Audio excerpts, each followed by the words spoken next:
Hello, my name is Dr. Chris King of the Department of Classics and Archaeology at the University of Nottingham.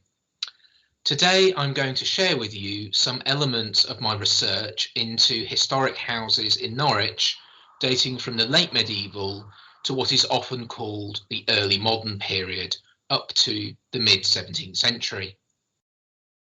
This research has been undertaken over many years, starting with a PhD from the University of Reading back in the early 2000s, funded by the Arts and Humanities Research Council. And I'm pleased that it's finally been brought together as a monograph entitled Houses and Society in Norwich, 1350 to 1660, published this October by Boydell and Brewer. The subtitle of my Urban Buildings in an Age of Transition, and my work seeks to explore the important changes that were happening in domestic architecture in the context of the Great Rebuilding and the wider transformation of social and economic lives in a period of dramatic change, encompassing population expansion, economic development and urbanization, and political and religious revolution. The fine city of Norwich is a unique lens through which to view these changes as the largest and wealthiest city in England outside of London across this period. In 1500, the city probably had a population of around 8,000 people, which had increased to 30,000 by the close of the 17th century. The city was the provincial capital for East Anglia as a market, a centre for textile production and trade, and a social and cultural hub. The legacy of this power and prosperity is visible all around us in the historic buildings and monuments of the modern city. In my research, I seek to combine the rich sources of evidence from standing buildings, archaeological excavations, and documentary sources. In part, I'm drawing on a long history of previous study, and I particularly acknowledge the important legacy of excavations and standing building recording originally undertaken in the 1970s and 80s by the Norwich Survey led by Alan Carter, which laid the foundations for much of our knowledge of Norwich houses. My own research re-examines the evidence to provide a new chronology of building development in the city and to investigate how the buildings were used and how they developed over time. Today, I'm going to discuss primarily one aspect of this work, the surviving houses of the merchant class, generally the wealthiest citizens who served as mayors and aldermen in the city corporation. I'm particularly interested in the role of elite houses in shaping a sense of longevity and dynastic stability within elite families, and the connections between personal honour and reputation and the constitution of political authority within the town. Elite residences in medieval Norwich, as in most other English cities, had domestic, service and commercial spaces arranged around one or more courtyards, with an open hall at the centre of the property. The most important rooms, particularly halls and undercrofts, were constructed of flint masonry, and these are the most prominent domestic buildings that have survived to the present, whereas timber-framed ranges have often been destroyed or rebuilt. In particular, in 1507, the central districts of the city were destroyed by two great fires, which are estimated to have burnt 40% of the city's housing stock. Let's start with a building which I'm sure is familiar to lots of you, Strangers' Hall, a complex courtyard house created over 4 centuries through a process of gradual rebuilding and amalgamation. Since the early 20th century, it's been the museum of domestic life, so its architectural development is well understood, and it's also an unparalleled opportunity to tie in the archaeology of a building to the activities of named individuals and families. The house has its domestic spaces on the first floor, raised above a series of semi-subterranean vaulted undercrofts. The largest and earliest of these, shown here, dates to the early 14th century. This impressive and well-lit space was clearly not simply for storage and was probably also used to display merchandise, with an access point directly from the courtyard. On the first floor, the domestic accommodation is centred on a large and impressive open hall with a cross passage and service rooms in the East Range. This was originally built in the 15th century. The house was purchased by a man called Nicholas Southerton in 1525. Southerton was born into a yeoman family, but had clearly prospered as a citizen. He was a grocer by trade, joining the ranks of the civic elite, becoming sheriff in 1530. He married Agnes Hethersett, who was from a local gentry family. Southerton became mayor in 1539, and what's interesting is that at this time he invested in the rebuilding of the house and the re-edification of his hall. He inserted this fine crown post roof, supported on angel corbels, which bears in the spandrels his merchant's mark and the flag of St. George. The Guild of St. George was intimately linked to the city government. Nicholas Southerton would automatically become master of the Guild upon the completion of his mayoral term. He added this fine stone bay window, which has been reclaimed from another building, perhaps, given the date, one of the dissolved monastic houses. The wooden panelling, which currently forms the hall screen, although it's not its original location, bears several emblems by which Southerton proclaimed his status and identity within the city. We have the arms of the Merchant Adventurers Company, his personal coat of arms, the arms of the Grocers Company impaling his merchant's mark, and the arms of the City Corporation. Precisely dating these features is difficult, but it's likely that the remodelling was incomplete at the time of Southerton's death just a year later, in 1540. The vaulted entrance porch to the hall, which is part of this rebuilding, bears a representation of a widow's head. A wealthy mercantile widow had an ambiguous position in medieval urban society. While she might continue her husband's business, she was denied access to the formal institutions of economic and political power. So I would suggest that through the placement of this sculpture, Widow Southerton was appropriating the public connotations of the space in the service of her new private role as the head of a wealthy family and business. Now, although Strangers' Hall is unusually well preserved, there are many other examples of medieval houses of similar form in Norwich. One of the best known is the Bridewell, which was originally constructed as the home of the Appleyard family. William Appleyard was the first mayor of Norwich. The house was begun probably in the late 14th century with 15th century additions. The north wall of finely cut flints is a well-known city landmark. The house has an extensive range of brick vaulted undercrofts beneath the living quarters, the most extensive that survive in the city. Most of the medieval merchants are centred around a large open hall, as at Strangers, but in most cases these are on the ground floor, not raised above an undercroft. For example, this is Suckling House, which is now the foyer of Cinema City. And as you can see, this is the Great Hall of a merchant's house. Originally, it had a courtyard of timber-framed buildings in front, but these were demolished in 1889 to make way for the new tram line in St Andrew Street.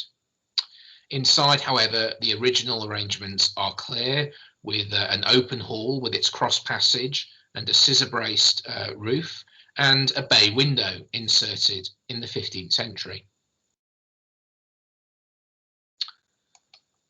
Norwich possesses many more examples of these impressive mercantile houses with large stone open halls than any other English city. The scale and grandeur of these domestic spaces clearly provided a suitable setting for the lavish entertainment of their fellow citizens and civic office holders, and also their business and family connections among the local gentry. After the granting of the city's Charter of Incorporation in 1404, the merchants were keen to promote themselves as an integrated and effective ruling elite. This is seen in their public building projects, especially in the city's many parish churches, such as St. Peter Mancroft in the Great Marketplace, and the impressive new Guildhall, which provided a setting for guild processions and civic rituals. In these spaces, the merchants of Norwich displayed their public honour and domestic virtues, constituting themselves as an integrated governing elite in the earthly city below and the heavenly city above. As is typical in the world, both public and private buildings share a common architectural vocabulary. Investment in domestic buildings and the shared lifestyle and culture they express was an equally significant material expression of the status of the urban elite, and a means of binding together a new civic oligarchy, one which was often fractured by ongoing factional conflict.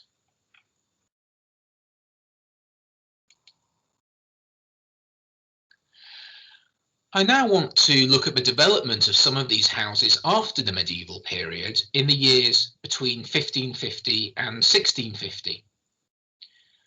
As I said at the beginning, this was a period of dramatic social and economic change for the city, and the evidence of the merchants' houses can give us an insight into these changes. To begin again at Strangers' Hall, the Sotherton family are an unusual example of a long-lived mercantile dynasty.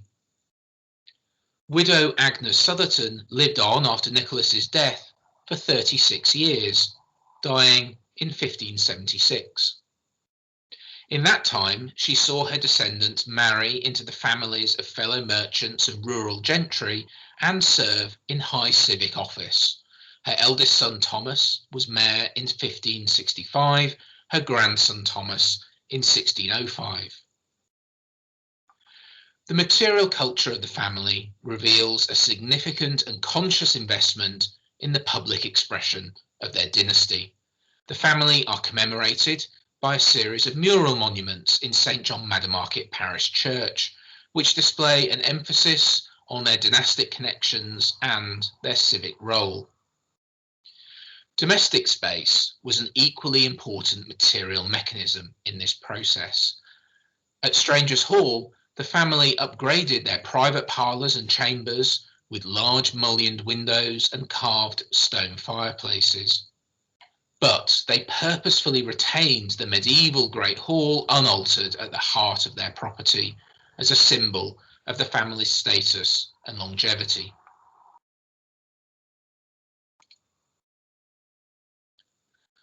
We can follow these themes of continuity and change through the history of Strangers' Hall up to the mid-17th century. In 1612, the last member of the Sotherton family sold Strangers' Hall to the grocer Francis Cock, who was another wealthy member of the civic elite.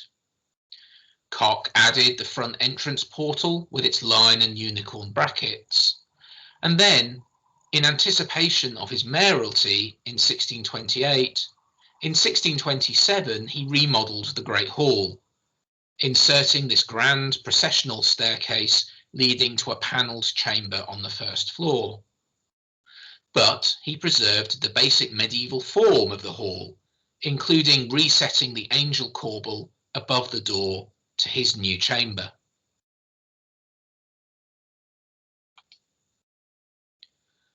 Further developments occurred when the house was purchased in 1659 by the hosier Joseph Payne. Again, he retained the medieval features of the Great Hall and remodelled the more private rooms, creating a large panelled dining chamber on the first floor and repainting the Southerton's fireplaces with the date and the initials of his wife and himself. Payne's an interesting character, as he's known to have been a Conservative who was ejected from the corporation dominated by Puritans during the Civil War. His re-election as alderman was part of the Conservative resurgence of the 1650s, and in 1660, as the monarchy was about to be restored, he was elected mayor. His first duty was to take the corporation's gift of £1,000 to Charles II, and he was rewarded for his long years of political isolation with a knighthood. However, whilst the owners of Strangers' Hall clearly valued the historic symbolism of the medieval Great Hall, other members of the merchant class were rebuilding their houses in radical new ways, with many more private rooms and without an open hall. In these cases, wealthy Norwich merchants have reconfigured their domestic space in ways that parallel developments in gentry houses, with a focus on the reception of high-status guests in an increasingly specialised suite of first-floor chambers. A good example of this is the great mansion constructed by Augustine Stewart in Elm Hill, on the site of the old medieval Paston townhouse. Stewart was 3 times mayor and one of the most prominent civic leaders of the mid-16th century during a tumultuous time in the city's history. Stewart retained the Paston's medieval Great Hall at the rear of this property, but he added this impressive street frontage. This has an archway with a moulded beam leading to the rear courtyard, which bears on one side his merchant's mark and on the other a carved female head, the symbol of the London Mercers' Company. And on the first floor was this magnificent 6-bay chamber with its fine moulded ceiling where guests could be entertained. This fashion for suites of first-floor rooms was a new development in the mid-16th century, and the wealthy merchants of Norwich were thus at the forefront of architectural change. Another example is the home of Henry Bacon on Coalgate, remodelled again in the mid-16th century, and we can see Bacon's mark on this plaque along the street frontage. This began life as a medieval house with an open hall, shown here in blue. This is the arch to the bay window, which originally stood within that 2-storey hall. Bacon inserted a floor across the open hall so that there were now 2 stories throughout the house, and on the first floor he created a suite of large rooms with moulded timber ceilings, one of them with this carved tendril decoration. And there was a grand staircase connecting the ground and first floors, decorated with plasterwork friezes. As a final example, we can take the courtyard building which stands at the corner of Firebridge Street opposite St Clement's Church. This was the home of Edmund Wood, who was mayor in 1548, and then his son Robert Wood, who was mayor in 1569 and 1578 when he was knighted by Elizabeth I. The Woods converted what started life as a medieval house into an impressive family mansion. In the principal rear range, the ground floor room is lit by this fine 13-light frieze window and has this magnificent decorated battened timber ceiling. This would have been the great parlour where the Woods entertained their guests. On the first floor above was the great chamber with a fine ceiling of moulded beams, and the red and ochre paint scheme is a reconstruction of the original colours based on paint samples. These new houses of the mid-16th century then share some key distinguishing features. While in the medieval houses, domestic spaces had been set back from the street, in these houses the finest first floor rooms were in a long range along the street frontage. This is one indication of social polarisation in the 16th century city, as the principal streets in the central districts would have been increasingly dominated by these large elite residences. These changes have strong parallels with the houses of the aristocracy and gentry, where the trend towards suites of first floor reception rooms was already well established by the 16th century, with several local parallels for the sealing over of the open hall among the lesser gentry.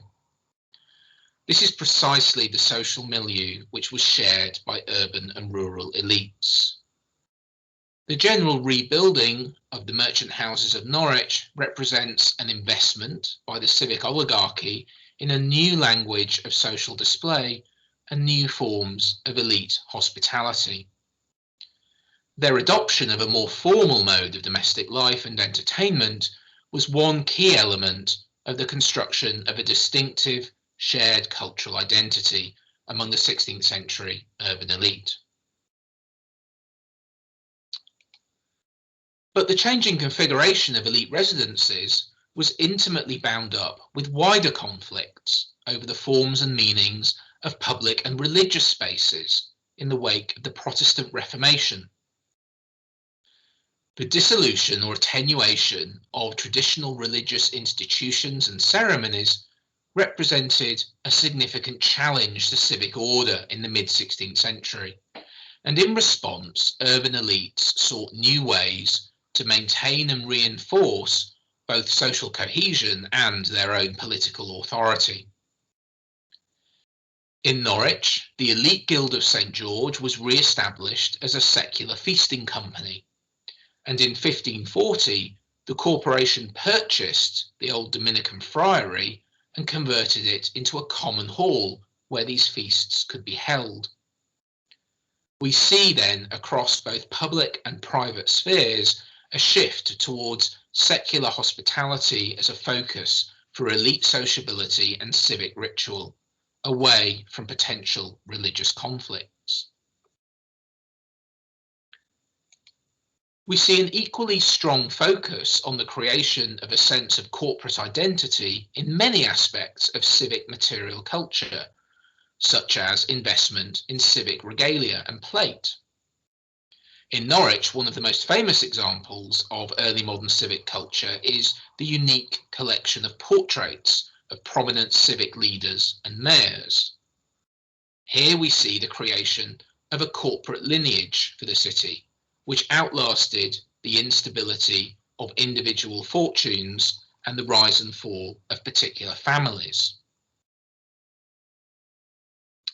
Elite residences were also a prominent and long-lasting component of the urban landscape, passed down through generations of merchant families through inheritance, marriage, and purchase.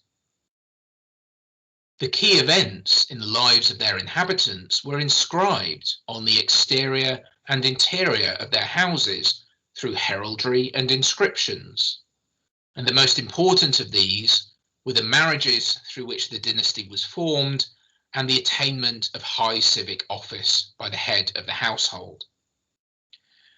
This architectural symbolism spread throughout the town in public buildings, churches, and funerary monuments. In this way, the public career of the individual citizen and the honour of his family were tied to the political history and honour of the civic community. And these public and private histories were physically inscribed and monumentalized in the urban landscape. By the 17th century, houses like Strangers' Hall had become self-conscious and conservative symbols of the legitimacy and traditional values of the provincial mercantile class.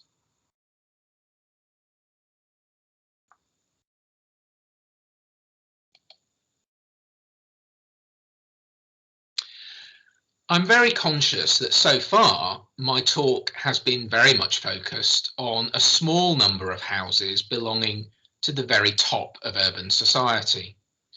But I want to reassure you that this reflects only the first half of my book on Norwich houses.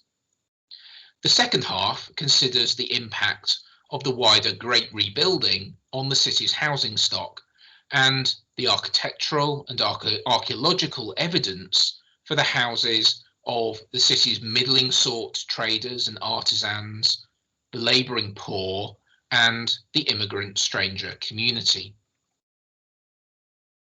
It's clear that many of the trends which have traditionally been associated with the Great Rebuilding, including the introduction of upper floors and fireplaces, are found in Norwich from the late 15th century, as they are in other towns, such as your own group's survey of Norfolk towns such as New Buckingham.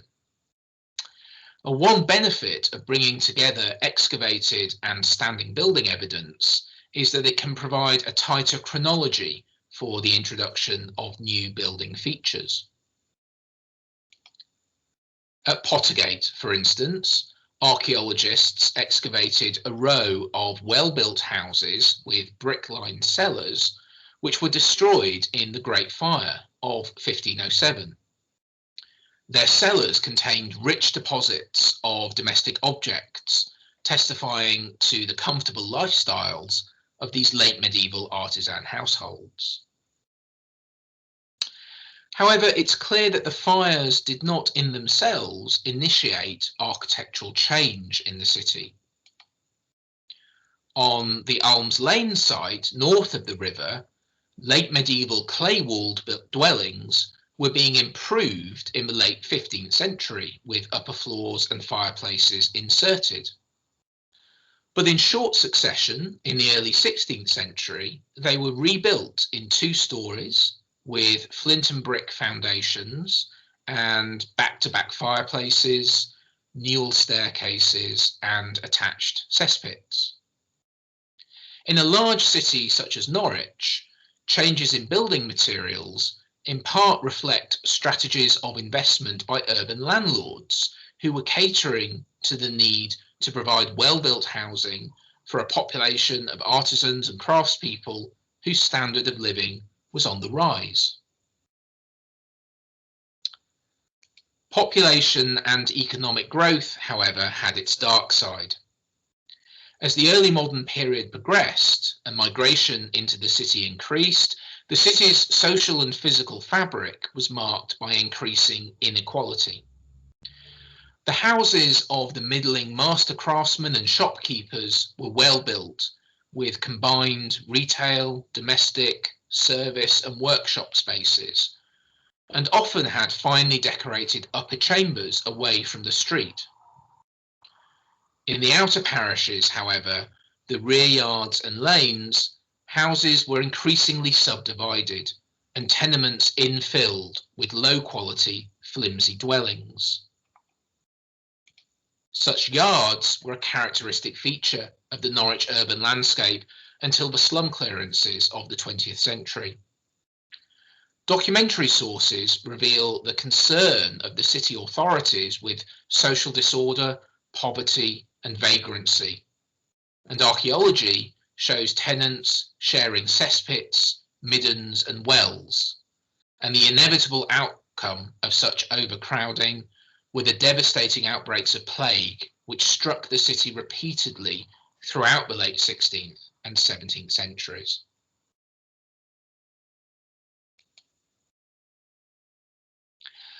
I hope that my work will help to make Norwich's vitally important legacy of medieval and early modern houses better known to the wider field, as well as contributing a greater understanding of the city's dynamic and ever-changing urban landscape. The rich architectural inheritance of the city's everyday buildings is both an essential historical resource and a major contributing factor to the city's unique townscape and sense of place. The historical and archaeological evidence for houses and tenements in Norwich provide us with a vivid picture of an early modern community coping with the crises and opportunities arising from the profound social and economic transformations of the age of transition. Thank you very much.